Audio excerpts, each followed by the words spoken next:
Market minds में आपका स्वागत है। मैं कौशिक नियोग हूं और इम्प्लाइड वॉलेटिलिटी पर अपनी श्रृंखला जारी रखते हुए ये मेरा दूसरा विषय है। आमतौर पर कई ट्रेडर ऑप्शन के वर्तमान वैल्यू या अपेक्षित वॉलेटिलिटी आदि का आकलन करने के लिए इम्प्लाइड वॉलेटिलिटी को देखते हैं, लेकिन एक ट्रेडर के रूप में हम ऑप्शन चेन में इम्प्लाइड वॉलेटिलिटी के आंकड़ों से बहुत कुछ सीख सकते हैं। हम यह जान सकते हैं कि मार्केट पार्टिसिपेंट्स अभी और आने वाले कुछ महीनों में क्या सोच रहे हैं। हम इम्प्लाइड वॉलेटिलिटी के आंकड़ों पर कड़ी नजर रखकर अपने शॉर्ट टर्म इन्वेस्टमेंट और ट्रेडिंग की योजना बना सकते हैं। इस संबंध में हम जिस विषय पर चर्चा कर रहे हैं वो है इम्प्लाइड वॉलेटिलिटी में कॉन्टेंगो। कॉन्टेंगो एक ऐसी स्थिति को संदर्भित करता है जहां long dated option IV short dated option IV की तुलना में अधिक इम्प्लाइड वॉलेटिलिटी होती है। उदाहरण के लिए, यदि 28 अगस्त की निफ्टी एक्सपायरी IV 14 अगस्त की निफ्टी एक्सपायरी IV से अधिक है तो हम कॉन्टेंगो स्थिति में हैं। तो ऐसी स्थिति उत्पन्न होने पर एक निवेशक और ट्रेडर को कैसे सोचना चाहिए, इसी पर आज हम चर्चा कर रहे हैं। कॉन्टेंगो के भीतर विभिन्न प्रकार की स्थितियां उत्पन्न हो सकती हैं।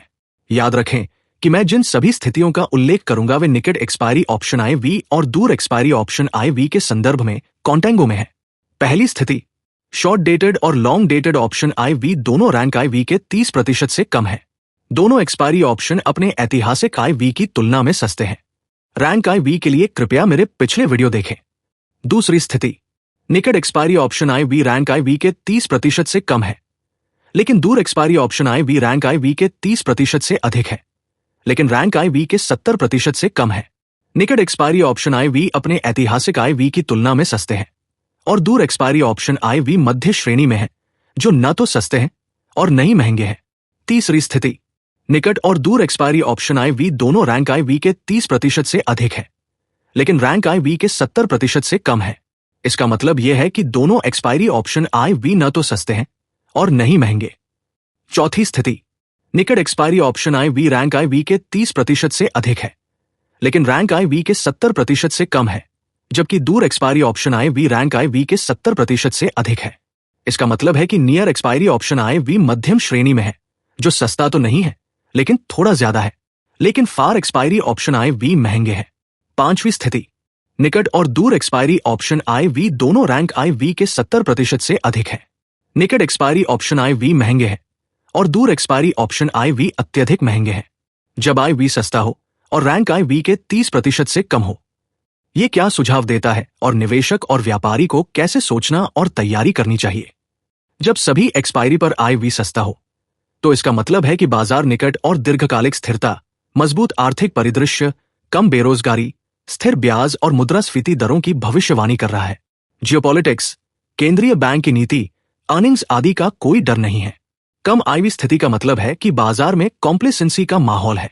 इसलिए निवेशकों और व्यापारियों को अप्रत्याशित परिस्थितियों के कारण IV में अचानक वृद्धि के प्रति सतर्क रहना चाहिए। निवेशक को इस स्थिति में उच्च गुणवत्ता वाले शेयरों को जमा करने पर ध्यान केंद्रित करना चाहिए। कम IV के कारण बाजार एक निश्चित सीमा के भीतर रह सकता है, रिटर्न बाद में मिल सकता है। व्यापारियों को कम IV स्थिति में ओवर ट्रेडिंग से बचना चाहिए। निश्चित और सीमित अवसरों की तलाश करें। जब IV सभी एक्सपायरी में मध्यम होते हैं और रैंक IV के 30 से 70% के बीच होते हैं तो बाजार थोड़ी अस्थिरता और हलचल की उम्मीद कर रहा है, लेकिन समग्र अर्थव्यवस्था में कोई घबराहट नहीं है। आय के मौसम और RBI की नीति के कारण अस्थिरता की उम्मीद है। चुनाव, ग्लोबल मैक्रो परिवर्तन, केंद्रीय बैंक की नीति आदि के कारण भी बाजार में कुछ अस्थिरता की उम्मीद की जा सकती है। निवेशकों को अपने एसेट एलोकेशन की समीक्षा करनी चाहिए और यह सुनिश्चित करना चाहिए कि वे नियर टर्म वॉलेटिलिटी के साथ सहज हैं। उन्हें सोने और अन्य रक्षात्मक क्षेत्रों जैसी एसेट में भी विविधता लानी चाहिए। ऑप्शन में ट्रेड करने वाले ट्रेडर को नेकेड ऑप्शन खरीदने से बचना चाहिए। इसके बजाय उचित ऑप्शन स्प्रेड का इस्तेमाल करें। ट्रेडर को उच्च वॉलेटिलिटी के लिए तैयार रहना चाहिए। स्टॉक और इंडेक्स में ब्रेकआउट और ब्रेकडाउन पर नजर रखनी चाहिए और उचित रणनीतियों के साथ उचित योजना बनानी चाहिए। जब IV अक्रॉस एक्सपायरीज महंगे या अत्यधिक महंगे होते हैं और रैंक IV के 70% से अधिक होते हैं तो ये इमिनेंट जोखिम जैसे मुद्रा अस्थिरता, सॉवरेन रिस्क, बैंकिंग तनाव, युद्ध, व्यापार प्रतिबंध, ब्याज दर में वृद्धि, पूंजी नियंत्रण, आय पतन, राजनीतिक उथल पुथल, लिक्विडिटी क्रंच आदि का संकेत देता है। जब लॉन्ग डेटेड ऑप्शन IV अत्यधिक महंगे होते हैं तो बाजार को उम्मीद होती है कि सभी उल्लिखित समस्याएं लंबे समय तक बनी रहेंगी। जिससे sustained economic damage, stagflation, recession, policy paralysis और लंबे समय तक अस्थिरता हो सकती है। निवेशकों को भविष्य के अवसरों के लिए कैश जुटानी चाहिए। सोने और बॉन्ड में विविधता लाएं। जोखिम भरी संपत्तियों से बचें।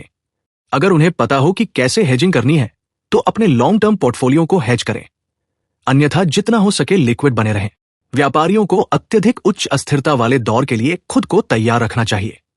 ऑप्शन व्यापारियों को बिना किसी रोकटोक के ऑप्शन खरीदने से बचना चाहिए, इसके बजाय स्प्रेड का इस्तेमाल करना चाहिए। ऑप्शन व्यापारी ऑप्शन बेचने के अच्छे अवसरों की तलाश कर सकते हैं। शॉर्ट और लॉन्ग डेटेड दोनों प्रकार के IV की एक्सटेंडेड पीरियड के लिए सस्ते IV के कुछ ऐतिहासिक प्रमाण। 2017 के मध्य से 2018 के प्रारंभ तक SPX IV ऐतिहासिक रैंक IV के 20% से नीचे कारोबार करता रहा। 2004 से 2006 तक ग्रेट मॉडरेशन के दौरान SPX 30 डे IV लगातार 30% से नीचे रहा। 2017 से 2018 के प्रारंभ तक ग्लोबल सिंक्रोनाइज्ड ग्रोथ और डोमेस्टिक स्टेबिलिटी के कारण निफ्टी रैंक IV 30% से नीचे रहा। कुछ ऐतिहासिक एविडेंस जब IV संकेत दिया कि बाजार अनिश्चितता के दायरे में आ सकता है। 2019 के आम चुनाव के दौरान लॉन्ग डेटेड IV ऊंचा रहा क्योंकि भाजपा सरकार के बहुमत में आने की चिंता थी और सभी जानते हैं कि क्या हुआ। इसी तरह कोविड से पहले भी लॉन्ग टर्म IV महंगा रहा था, जो भविष्य की अनिश्चितता का संकेत था। अंत में ऐसे कुछ प्रमाण हैं जब शॉर्ट टर्म और लॉन्ग टर्म IV लंबे समय तक महंगे बने रहते हैं, जो आर्थिक अनिश्चितता का संकेत देते हैं। ऐसा 2008 के ग्लोबल फाइनेंशियल क्राइसिस, 2020 के कोविड क्रैश और 2022 के रूस यूक्रेन युद्ध के दौरान हुआ था। इससे यह सिद्ध होता है कि IV का प्रयोग हमारी जानकारी से अधिक के लिए किया जा सकता है, क्योंकि हिस्टोरिकल वॉलेटिलिटी के विपरीत इंप्लाइड वॉलेटिलिटी बाजार के भविष्य को लेकर दृष्टिकोण का सामूहिक प्रतिनिधित्व है। ऐसी ही और कंटेंट के लिए कृपया मेरे चैनल को सब्सक्राइब करें।